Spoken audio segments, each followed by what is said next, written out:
gudoomiyaha degmada Carmo ku-xigeenkiisa cuqaasha ismada saraakiisha ciidanka gabdhaha ardada yaryaro aad iyo aad mar walba u heelan soo dhaweynta madaxda Puntland waan salaamaya assalaamu calaykum wa rahmatullaahi wa barakaatuh waxaan ka xumahay inaanan shalay la socon madaxweynaha sababtuna waxay ahayd anigoo miisaaniyadii dalka lagu maamulayay diyaarinayay way ahayd in soo raaco madaxweynaha oo aan Carmo la imaado wixii dhacana ma dhicin haddii aan la socdo taas waxaan leeyahay reer Carmo aniga ahay cafiyeen waxaan idin sheegayaa inaan madaxweynihii wada hadalay uuna ii sheegay inay arrintaas uu aad uga xun yahay raallina uusan ka ahayn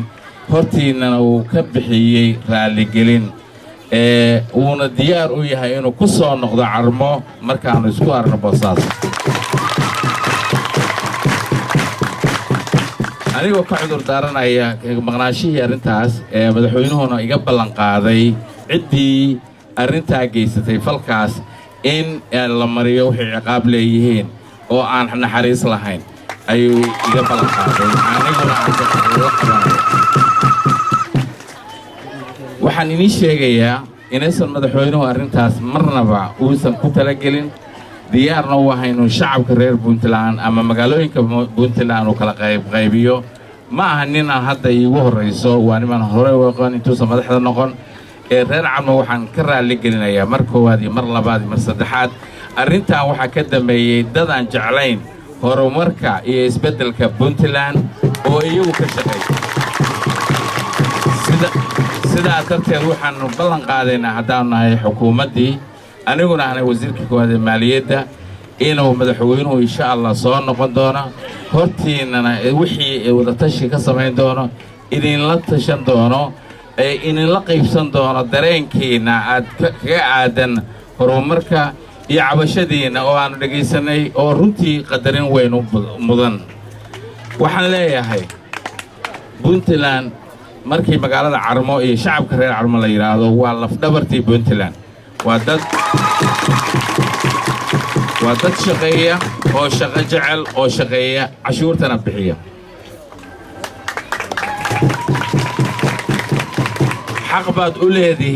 حق بعد أولادهن العبشرين موجسان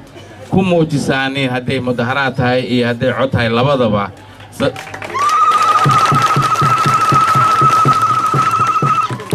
مهمة Puntland أولادهن عدان كيري كذا مجده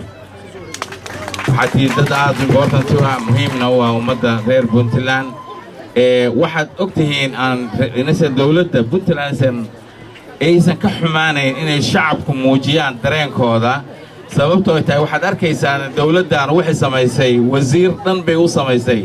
dimuqraadiyeynta iyo sharciga si qofku uu shucuurtiisa iyo dareenkiisa u muujiyo marka waa soo dhawaynaynaa inaad mar walba muujisaan waxaad dareemaysaan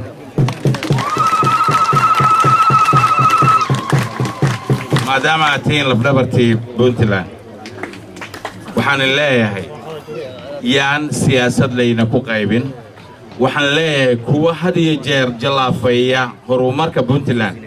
oo hore u sameyn jiray haddana diyaar waa inay jalaafayaan yaanay adinka iyo dawladdeena dhexgelin yaan siyaasad layna ku qaybin waxaan ogahay dawladda Puntland isbeddel dhaba bay samaysay isla xisaabtan dhaba ayaan u taaganahay aniguna aan wakiil idinka ahay waxaan maanta u soo baxay oo uga soo baxay Garowe dhacdadii shalay dhacday si aan idinka raali geliyo at the same time aan madaxweynihii idinku keeno oo aad markaa cabashadiina u soo jeedisaanin meelna wax isla dhigtaan laakiin hal baan idinka digaya waxaan idinka digaya kuwa shiilka kuwa xumaanta raadiya kuwa diidan horumarka Puntland oo hore u ragaadiyay yeysan idinka faa'iideysan yeysan adinka iyo madaxweynaha cusub inay dhexgelin yeysan xukuumadda cusub iyo adinka inay dhexgelin waxaanu diyaar u nahay aniga iyo dawladda inteeda kaleba waxaan diyaar u nahay inaan magaalo walba xaq ay leedahay aanu siino horumarna ka dhalino intaan anigu wasiirka maaliyadda oo ka soo jeeda Carmona waxaad xaq u leedihiin cidina dhaafsiinaysaa ma jiro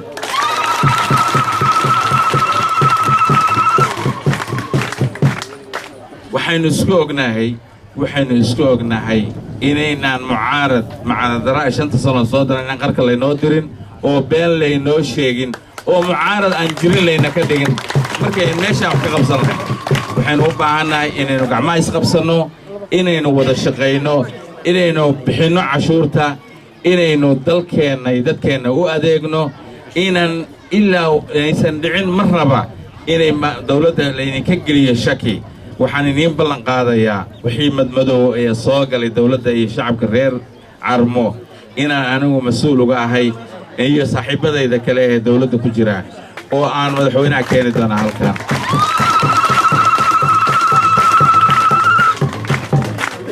ballanteenu waxa weeye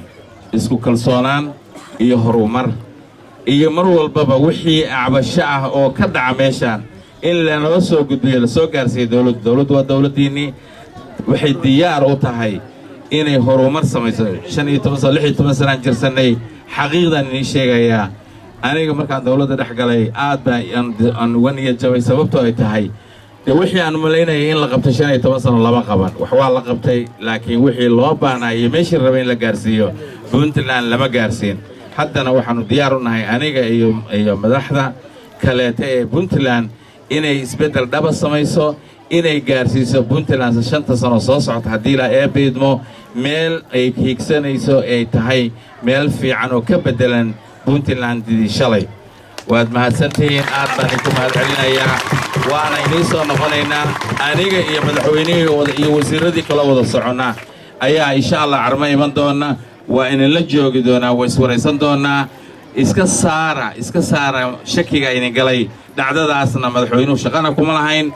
mana samayn laakiin sidaan hore inta rabaadan ku celinayaa cid warxun tashiil oo dalkan hore u ragaadsay haddana wali daba taagan baa samaysay waana la xisaabtami doonaa ciqaab shadiideena mudan doona waa mahadsantiin